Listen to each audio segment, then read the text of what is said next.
Do you So, live? so what? Where are you living now? I'm currently in the UK. Oh, Yeah, we live oh, little small town outside of Cambridge. okay. Yeah, because most the big bases are RAF, I guess Lincoln Heath. That's the Yeah. big one here.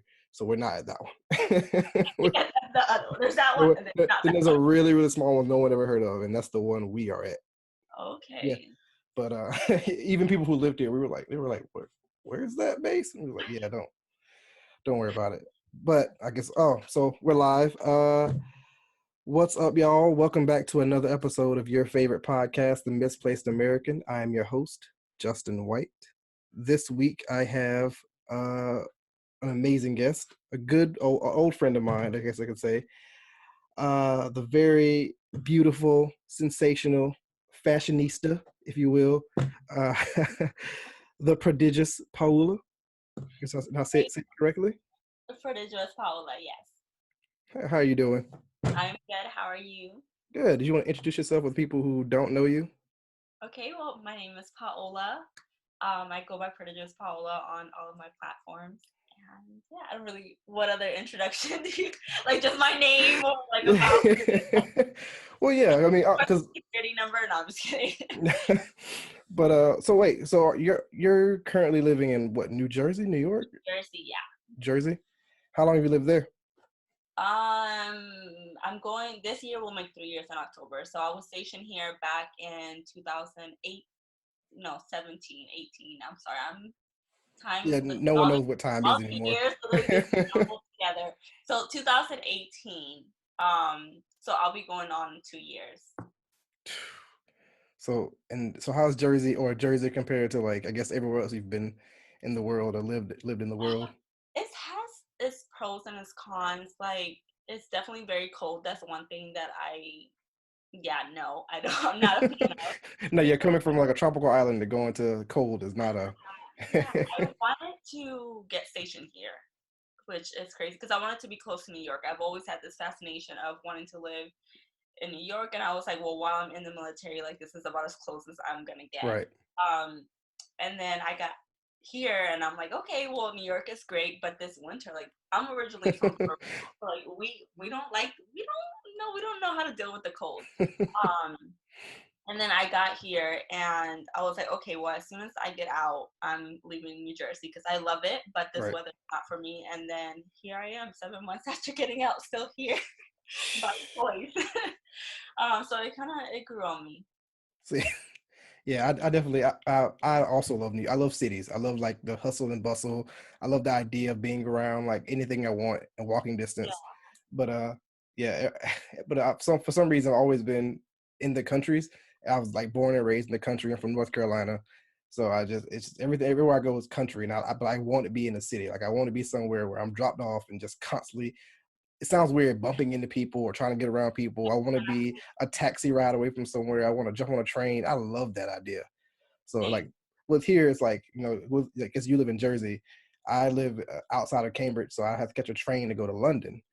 And when I go to London, it's like my eyes just open up. I'm like, this is where I need to be. This is my You're like, life. you're fulfilled. Your need is fulfilled when you're in London. Yeah, but then I come back to the country and it's like, all right, where's all the bugs and atmosphere? I don't like the country at all. It's just Nah. not for me. So for people who don't know, I almost called you Ledesma. Uh, Paula and I were stationed in Guam together. She was there before me, actually. Was that your first base? Yeah. That was our first base. That was like my third base. But yeah, we met in Guam, which is, if no one knows, a small tropical island above Australia, below Japan. And if you Google it, you might have to zoom in because the place marker is bigger than the the actual island. The island, definitely. Yeah. And yeah, so we met in Guam because she worked in the squadron that I was postal, but that had nothing to do with her squadron. But she was like some part of some smart squadron, and I was not. So, weren't you like calm or something? Yeah, I was calm. Yeah, like you were part of the smart squadron. That's not what I was. Not what I was It's about. okay, but I was part of the smart squadron, but I didn't really have like a smart job. Like I was knowledge management, so it's not like I was client system or like working on computers or fixing networks. Like I was within a smart squadron, but still like I didn't exactly I fit in. I gave people mail. That was the highlight of my. Oh, first off, I want to give a shout out or pay respects to hopefully people know this by now. Sergeant Voss. He actually just passed away recently. Really? Like I just heard the news. Wow. Sergeant, I'm not sure if you met Sergeant Voss before you left. I think he I was. think so. I think The he name was because sounds really he was familiar. the new supervisor of the post office when Gordon left. It was a That, short bald man. yeah. Wow. I think he was there right when you left. I think he came and took over like Yeah, it when was you left. literally right before I left. Yeah, I remember. he passed away. I'm hearing it wasn't from coronavirus, but some influenza type symptoms. So I want to say prayers to that family. Rest in peace, Sergeant Boss. He was definitely an interesting, loud individual, but yeah. But back to Guam. Yeah. So why didn't you extend in Guam? Because you were there for what, just the 2 years and left. Yeah. Yeah, 2 years. I think it's just I think since Guam is so small, like 2 years is the perfect time to be there. I feel like eventually, especially with me and my background, like I come from a military family, both of my parents are in the army. So Mhm. the longest I've lived somewhere is like, well, 8 years when I was born and raised in Puerto Rico. But then after that, I didn't live somewhere more than 3 years. So I just feel like it's who I am that I can't stay in one You place have for to move too around long. I constantly. have constantly, like even now I'm in Jersey for this time and I'm ready to pick up and go somewhere else. Just because I'm constantly just wanting to explore new places and see new things. So um, I just wanted to go to another overseas base. That was my initial intention. And then I didn't get selected for an overseas assignment. And then I came back stateside, which I mean nothing's wrong. I PCS to Lackland in San Antonio. And then that's also Oh another yeah, reason you I were wanted to go. there. Yeah, so I did 2 years there, and then after I PCS to Jersey. But so yeah, so I mean, I still like to think that I'm very lucky with my assignments because for Right. the most part, besides Guam, I didn't pick Guam, and I remember like crying when I first got Guam because at the time I wanted to be stateside so bad. I know so many people are probably going to be listening who are in the military, like, you dummy. Like, Like, definitely. all the money's overseas. Exactly. They're like, oh, you're so lucky, blah, blah, blah. I know it's funny because so many people in my test school were like, you're so lucky to get Guam. And I'm like, okay, so you want to swap? And they're like, no, it's okay. And I'm like, oh, but I'm so lucky. Blessing in disguise, though. Yeah, no, Blessing. definitely. Now looking back on it, I'm so grateful that I got to experience Guam because who knows, how else I would have ended up there or if I would have ever discovered Guam if it wasn't for the military. So I'm definitely glad. And then that sparked my I want to keep living overseas, Yeah. you know, thing. But yeah, so So I that's guess that's a good segue into like, so you wanted to travel. So what did make you join the military? I know you said you were in a military family, but why did you join compared to like, I guess why your yeah. family joined? So I actually growing up in a military family, most of my life I was like, I'm absolutely not joining. Like that is not for me.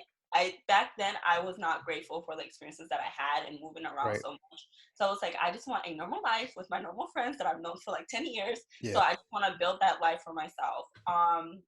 Then come my senior year, I feel like I was like most people, and I didn't know what to do. I didn't know what I wanted to do. I didn't know what I wanted to major in, where I Right. wanted to go to school, and I didn't want to feel like forced into making a decision when I really didn't know what I wanted to do. I feel like you're 18, 17 when you're a senior, but you're still young. Like that's still your mind is still developing. You're still developing your Right. interest in who you are as an adult.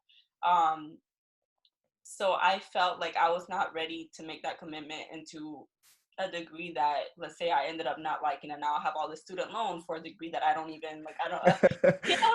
And I feel like that's so common in America that I just did not want to fall into that. So I kind of just wanted time to think about what I wanted to do and kind of just find my interests and stuff like that. But at the same time, like I didn't want to be broke and working minimum wage. So I was like, you know what? So you knew this wasn't a 20-year plan for you. This was like your 4 to 6 years. I'm done. Like I did, and then I got to basic training, and then I was like, "Oh my god, this is so awesome! Like, I want to be a drill sergeant." you got the basic in the side of you loved it. Yeah, I know, right? But to me, like, basic was a joke. I don't know if it's just because I grew up, with tough parents or Yeah. what it was, but basic to me was kind of a joke. the worst part of basic for me was literally being around so many females that had so many emotions and like crying. It was like week 3 and they're still crying over their family, and I'm Yeah, just like, get over it. Like, I'm a spoiler alert. Men were no better. I didn't even know we were allowed to have phones. So the first like 3 to 4 weeks, I didn't get a phone call on my Sunday afternoon or Sunday night, and you hear all the guys, I just miss you so much, mama. I'm like, yo, dude, calm down. It's like 2 months. Like, it's 2 months, fam. Like, chill. But exactly. yeah. So trust me, men were no better. Okay, that makes it makes me feel a little bit better. No, yeah. But yeah, so I went in with it being temporary, but then once I was a fresh airman, the Air Force just seemed so amazing, and I thought I was gonna do well. I didn't think I was gonna do, but I was open to the possibility of um The full staying in 20. 20. Yeah. Yeah, and then that changed back Then to yeah, no. like 2 years into it. So No, so you get that once. I'm not saying your supervisors did, but I was like, you get that one supervisor just comes across you the wrong way, and you're like, nah, this ain't it. Like this ain't, or that one person that comes to you, you're like, nope, this ain't it. I'm yeah. not doing this. Exactly. It was just crazy because that for me was my first supervisor in Guam. I absolutely like to the point where I was like, this man is literally gonna ruin my career. Like it was a really bad situation. But luckily after that, every single supervisor that I had have been amazing. We Yeah, became friends. Like it's literally like I'm just glad that it kind of sucks because like to me I was strong enough to know that not everybody's like this, but imagine like young airmen getting their first supervisor like that and being the worst supervisor. They don't know any better, so they're gonna be like, no, I have to get out ASAP, blah blah blah blah. oh, So such big first impression in the military was such a big thing when I was in. It was for me being a crew chief. It was like it almost like they threw you into the suck immediately. They were like, oh, you're gonna go outside, you're gonna work 12s every day, and you're gonna be cold. I'm like right. so you prepare for it. So anything better than that was good.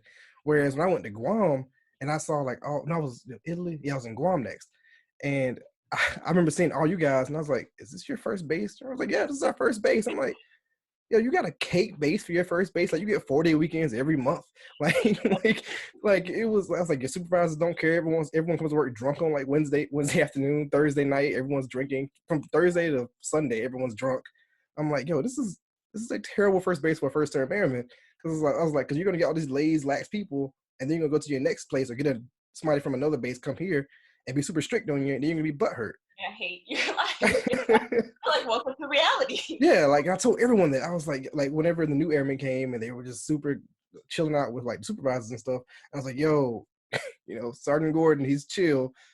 Not everyone's Sergeant Gordon. Just be warned. Like he's super chill, he's super calm. I was like, but if you go like to main squadron, you can't be saying yo or sup or man. Like it's always sir, ma'am, like sergeant. Like don't let a yo or slip out of your mouth. Like because Yeah, definitely. You know what's crazy? I was actually because they went to San Antonio afterwards. yep, So I saw his wife a lot when I went to the MPS and stuff.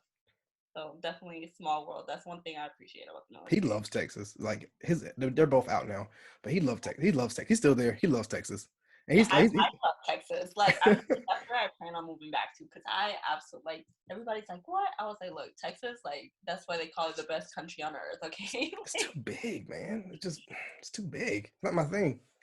It's not my thing. It's you know what it is. I was there for tech school and boot camp, obviously, Yeah. and I was there once, and it was like a tornado at the beginning of the day. Then it started snowing for some reason in the end of the day, and then the next day it was like 1,000 degrees. I was like, what? In like a matter of 48 hours, and I was like, I don't, I don't like this. Like But that doesn't happen often. I I mean, happened it's hard. one I time didn't was have, enough. But so why did you get out then? Like what exactly made you get out? I think it's like a multiple of things, but I feel like the main reason I just felt like I was settling.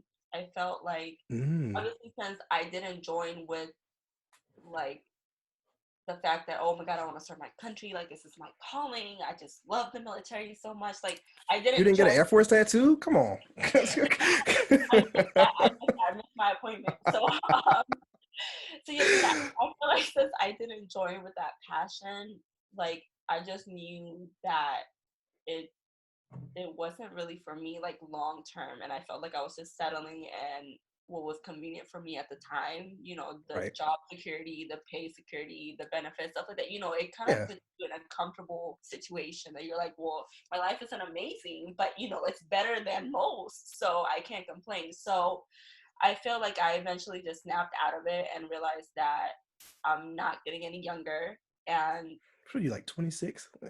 I am, but you know what I'm saying? Like, this is the last day that I'm going to be 26, X amount of months and X amount of years. I mean, days old. You know, I'm getting older every day. And even though I'm not old yet, I Yeah. didn't want to keep wasting my time devoting it to something that I wasn't passionate Right. about. Okay, that makes So, sense. you know, yeah, so eventually, you know, you have to take yourself and put yourself first and, you know, feel froggy and take that leap into really doing what you want to do, because you only get one life and you have to do what you want to do. See, it's cool you say that because like I joined with the like pretty much same intention. I was like, you know, well, except for I was like, I'm bored. I was like, yeah, I'm just gonna join. I'm just gonna join. Like I have nothing else to do. Like I'm working at a bar full time. I guess I can join the military. And excuse me. And so I was like, yeah. And then like obviously I got in and I was like the first like in boot camp in tech school. I was like, nah, this ain't it. I'm not doing this.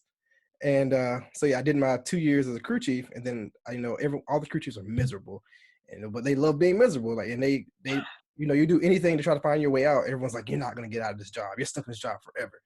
So I applied for postal, and I got it. And everyone was like, how did you get postal position? I was like, I applied. They're like, no crew chief ever gets out of the postal position. I was like, have you applied? And they were like, well, no, because everyone tells me you can't get it. And I was like, oh, spoiler alert, got it. Yeah, that's step number one. You didn't apply, so Yeah, and it's one thing I learned about the military. It was constantly just a bunch of hearsay, and it was and if like obviously if someone else tried something or someone else didn't try something, and but they weren't trying to better themselves in their situation, they were almost bringing you down for not for trying to better yourself. And I got so sick of that in the military because it was just constant, just people bringing me down or trying to find ways that I like. I guess I wasn't.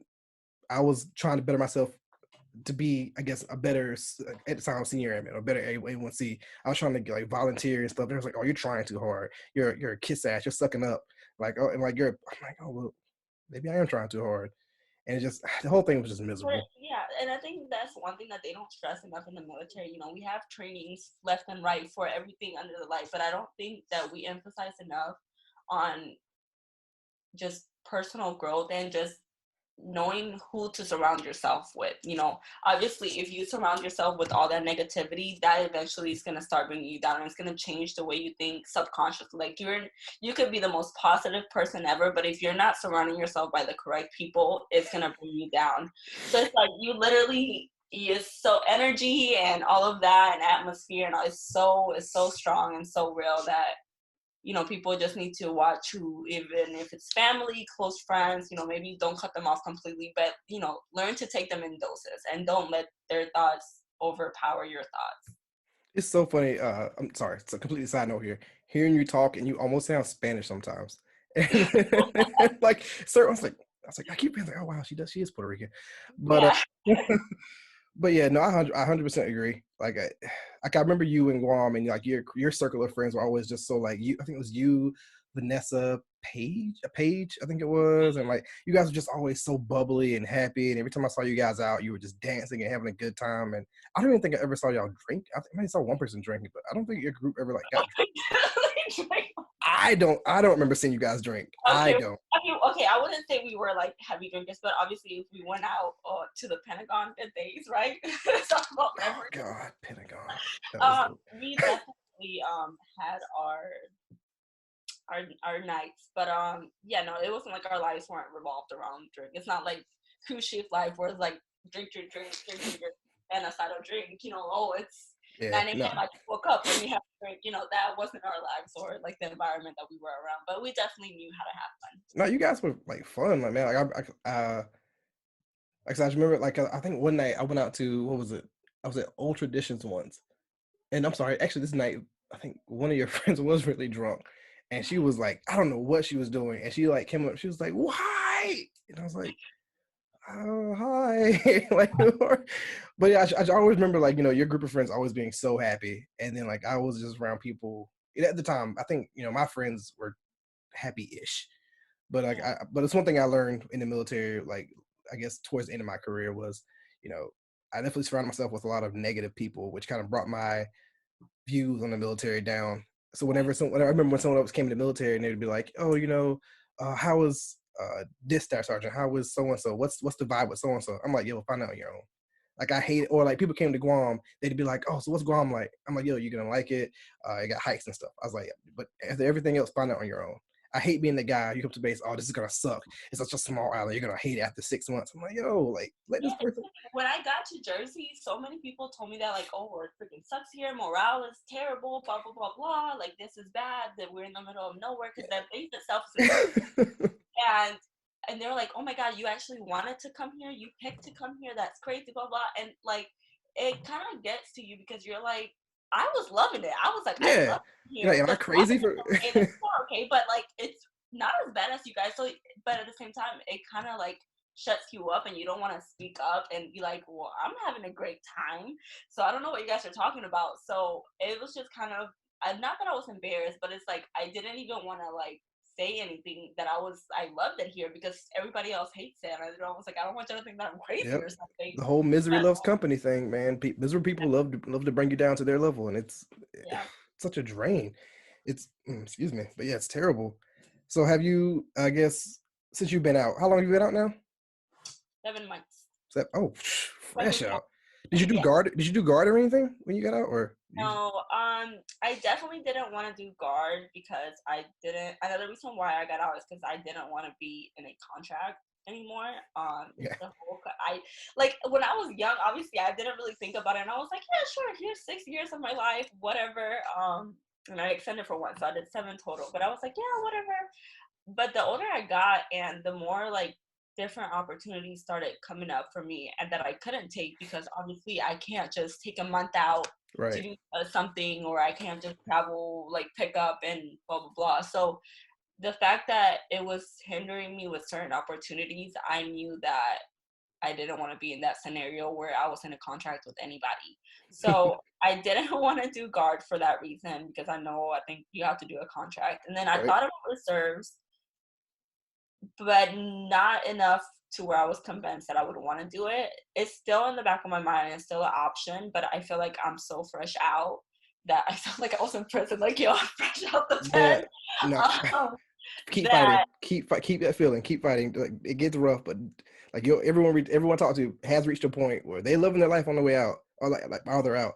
But they have that 1 month where just something just doesn't go right, and you think back to how easy your life was in the military. I had it myself recently, and I thought about how easy my life was in the military. How like how stressed out I was. I knew that in the end of the day, like I'm broke. I'm struggling at this point, but I knew in the middle of the month, I got that 15th paycheck. Like I'm good. I could buy some couple food, little alcohol, and have me going to the end of the month.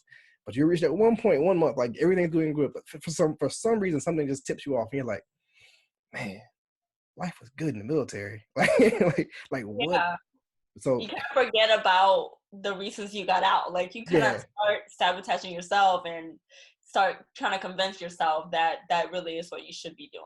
yeah. I mean, give yourself that moment, like it was good, reminisce, but then don't fall into it because that's So are you reserves or guard? no, No, you was absolutely, here. Never mind. absolutely not. Absolutely not. No, I thought about it, like I said, same as you, and but I knew I was getting out 100%. But I thought about guard and reserve because I was like, I got my bachelor's degree like the year after the year I got out, and I was like, oh, I can come back as an officer. And so I checked, I emailed them. I was like, yeah, hey man, like can I come in as an officer? They're like, yeah, you got a bachelor's degree, your prior service sounds good.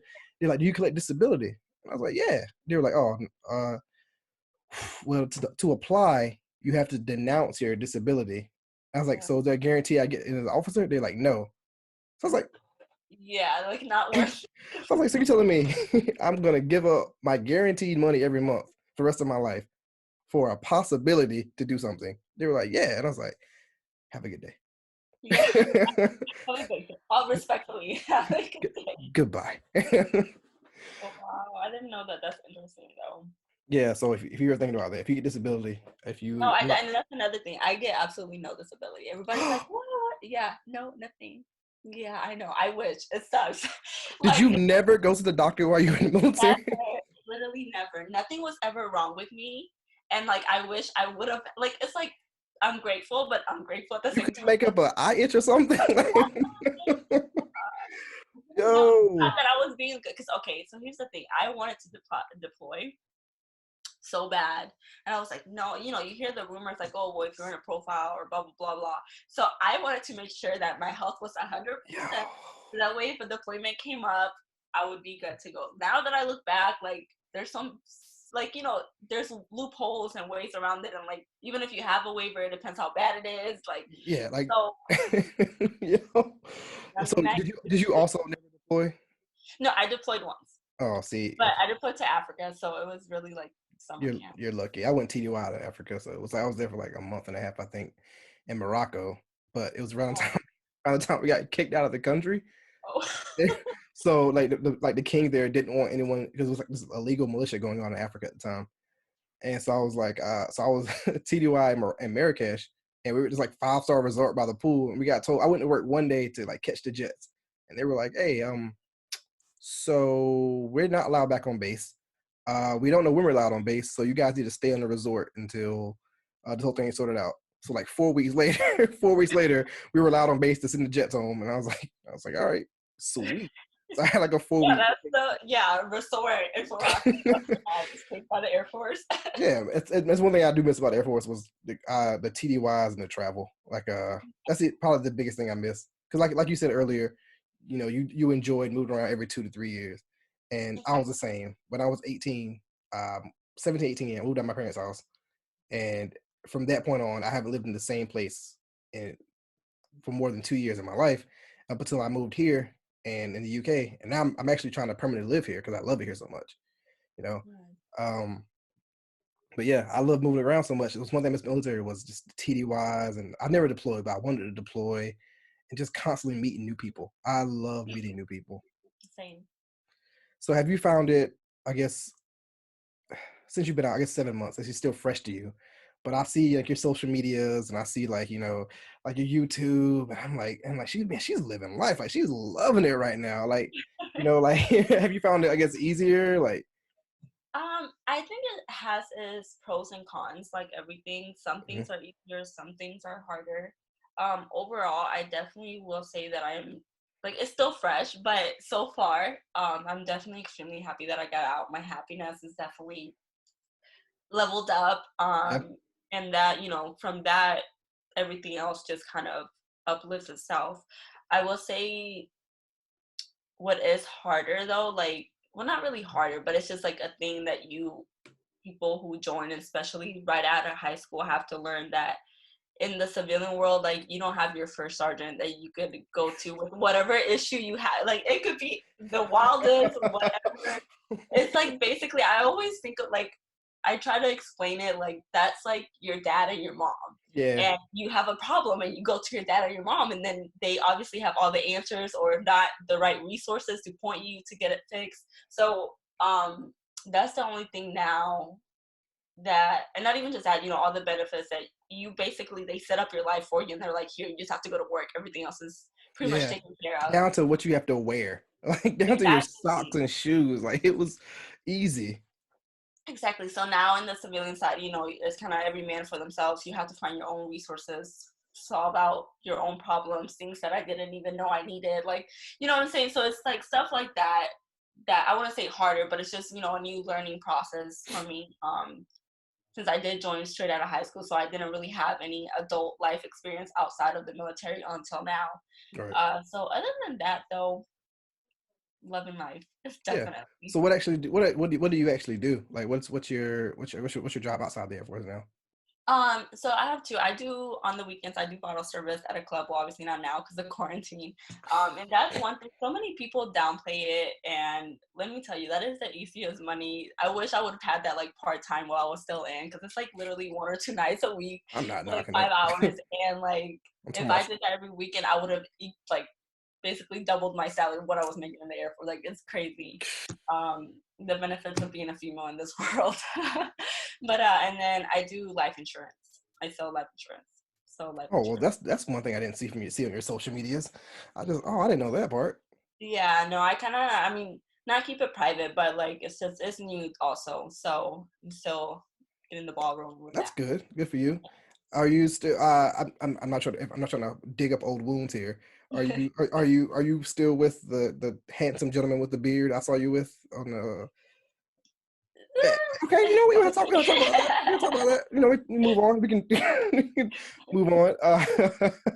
Oh, by the way, I'm not sure if you remember this. I was thinking back to because when I was messaging you about the podcast, uh, I was telling somebody about you, and I was like, yeah, I met her in Guam, and I was like, she might not think of it this way, but I did. I was like, there was once when I asked her to go to a movie with me, and to me, that was asking you out on a date.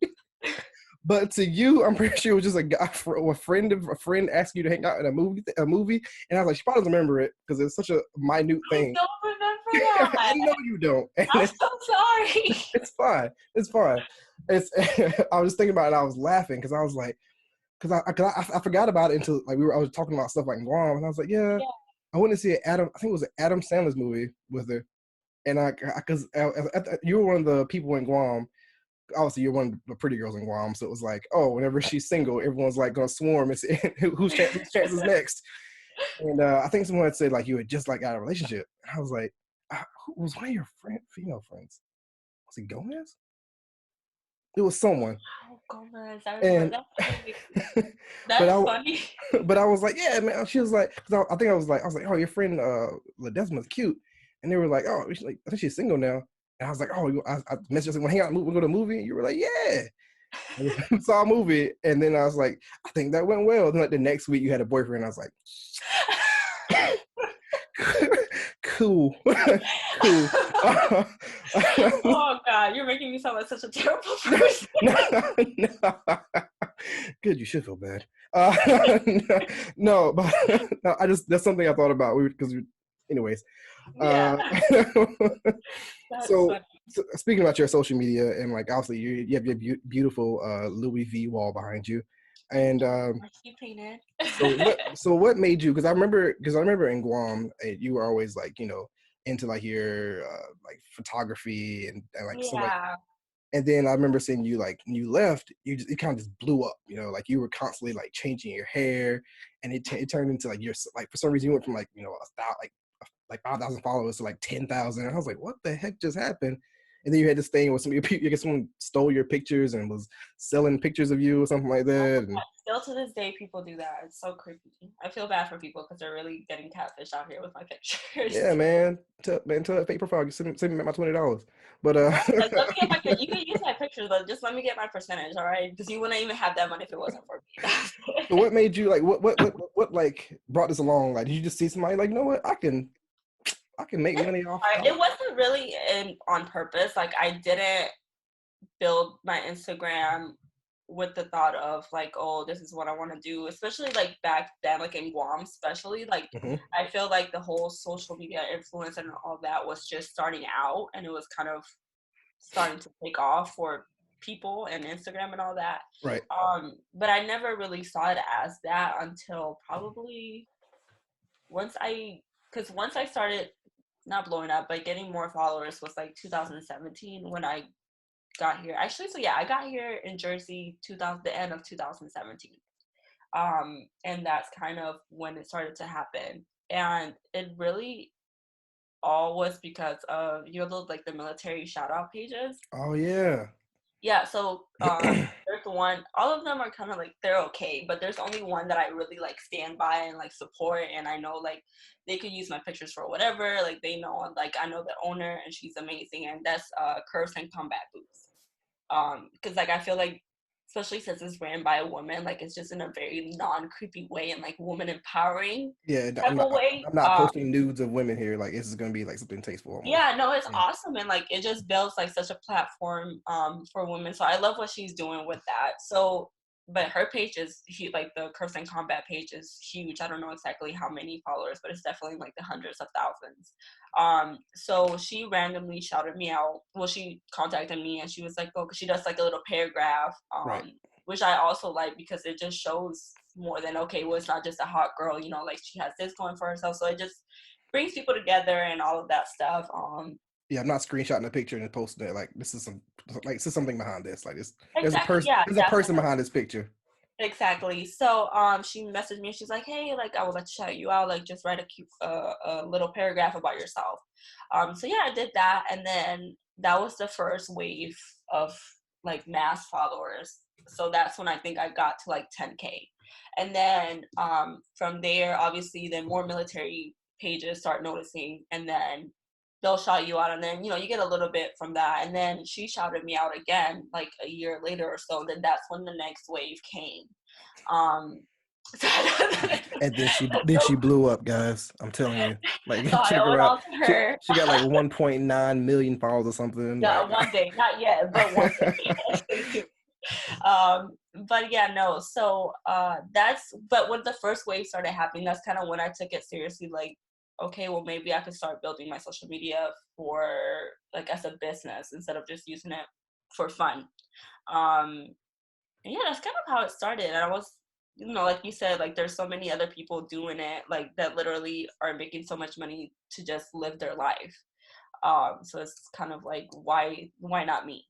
So I'm definitely not at that level yet. I'm definitely a very small page and very small channel, but I'm definitely putting in the work, especially now that I'm out, to really get to that level. man, I'm trying to get like you. I'm trying to shoot. Like It I literally, you keep hustling, and it just takes time and work and networking and all that stuff. No, And because I definitely I see your because I remember 'cause I think for a while like I think I just stopped with I guess with the algorithms I just kind of stopped seeing your posts yeah. and then like one day it kind of just came back. I think you were on vacation somewhere and I was like, whoa, she has platinum hair. And then, and then you just constantly posting pictures of like you traveling. Then every time I looked, you had like another 10,000 followers. I was like, Jesus Christ. And then and then it was just like constantly just moved on to like, you doing like your like tutorials or your makeup, your hair is changing. And like now you have a YouTube page. And I was like, man, And that's really where my passion is you, like the Instagram stuff, like that's cool and all, but really like where I have found like the my YouTube, I started it back in April of 2018. right. And from there it was just like an advice from somebody who had a channel, and they were like, oh, like me and the person were really cool at the time. Well, we still are, but we were hanging out, and they're like, oh, you should start a channel, blah blah, like I think you'll be great, like your personality would be good for it. And I was like, yeah, like I actually started one back in 2012, with right when I was joining, like making military like BMT related videos. But now looking back, I'm so happy. Like it's kind of cringy, but like those videos are benefit. Like that's always been my, like, I guess, motivation, just to educate people and get information out there. Um, but my dad found my channel back in 2012, and he was like, no, like you shouldn't be just posting your information like that. Like he's very big on like Yeah. security, and like, don't, you know what I'm saying, I'm his daughter, so he's very protective. So I took it down, and then now I'm like, oh my god, imagine where I would be if I kept my channel back in Well, 2012 and posted constantly. yeah, it's almost a generational thing though. Like Yeah, my parents are definitely. the same way. They're like, stop posting so many pictures. When I first joined the military, Right. this and that. And then looking back, I was like, man, like you never know what could have happened. Like I was at the time I was editing videos of people on the base in Right. Aviano, and somebody was like, oh, my parents were like, be careful with all that. Be careful posting information out on social media. And I was like, Right. maybe they're right, and I stopped doing it. But yeah, like obviously you could have been one of the like divine famous people, who had, Exactly. you could But have been yeah, King no, but Batch or we're whatever making his up name for is. lost time now. Yeah, man. Like, yeah, I will say one thing I wanted to tell you, I guess face to face or over camera. I am proud of you. Like I said, you were one of the people who who I met in Guam, and you kind of made an impression on my life. And I kind of constantly always kind of remember. You're one of the people I constantly just remember when I think back to certain bases at certain times. It was like you're one of the, I guess, staples in my one of those times. So I want to say I am proud of you for whatever, however, and whatever you do in life. Like you're doing great. Like Thank you. every time I see a picture, like you're posting, I'm like, good job. You Like go, girl. like I think one time I actually said like I'm hyping you up. I'm like, yeah, you go, queen. Like you got this. Like like you're killing it. So Thank you so much. I mean, I don't want to take up too much more of your time. I mean, I know you're probably busy, and like I said, you I think you said earlier you were off camera. You were like I think you just either normally just waking up around this time. So you Yeah, probably. no, really. Like, this quarantine has thrown off my whole sleeping schedule. By the way, I hope your family and your friends and family friends are safe and They healthy and are. Thank you. everyone's Likewise. good. But yeah, no, everyone's here good. Everyone here, they're kind of just anxious and ready for this to over. Because I guess Yeah, no, same. in America, I guess no one's taking it seriously in America, and everyone's kind of just doing their own thing. What it looks Yeah, like. how are they taking it over there? Are they a lot more They're not giving you strict, but fines if you break the rules. So which I think, honestly, I think that's what needs to happen over here because you know how Americans are. We're not gonna take it seriously no, unless they're serious. Even with serious punishment, they're still not gonna take it seriously. But I think it would definitely help. no, everyone. I'm not saying I don't want to keep going into corona because I feel like every podcast I've done now has been coronavirus, but just I don't know. Every time I see stuff in America now with just the post, I look at it and I'm like, man, This this is is another exactly why I want to live out here. another reason why I live in the UK, man. But did you see this whole? They approved another round of the stimulus I checks. get that. I actually was just reading that. Unless you know you're making over a certain amount of money. I'm not sure if you're like in That that. YouTube check ain't that big yet. Yeah, if we're in the same tax bracket here, but it's gonna help brother out. But I hope, like I said, I hope you're doing well. Like I said, I hope your family, everyone stays safe. Make good choices. Be blessed. Just keep doing good on YouTube and Instagram, and yeah, Thank you. Real quick though, I want to say that I'm also proud of you. I love seeing like people who get out, who decide to get out and pursue what they want to do. Like it's so empowering to other people, and like you don't even know the impression that I feel like people like me and you have. Like so many people hit me up like, oh my God, I've been thinking about getting out, but I'm so scared. But then I see you, living your life. And true, that's not going to be the case for everybody. Some people are going to fail when they get out, but it allows people to follow their dreams of getting out and doing what, whether it's a podcast or YouTube or social media or whatever they want to do. So I'm also proud of you for what you're doing. To piggyback off that, before we go, I do want to say anyone that is thinking about getting out, I'm not sure about her, but myself, I'm always available. You can message me, Instagram, Facebook, any kind of social media you find me on. If you're in the military or thinking about going in the military and you have questions, I would highly recommend you talk to someone and don't just join the military without any knowledge of the military. Yeah. Like definitely call somebody. If you're about to get out, you can message me. I have no problems telling you my side of the story and how it worked for me with the VA and everything. So, but this is around the end of the podcast. So I hope everyone has a great afternoon, great morning, great day. Stay blessed and make good choices.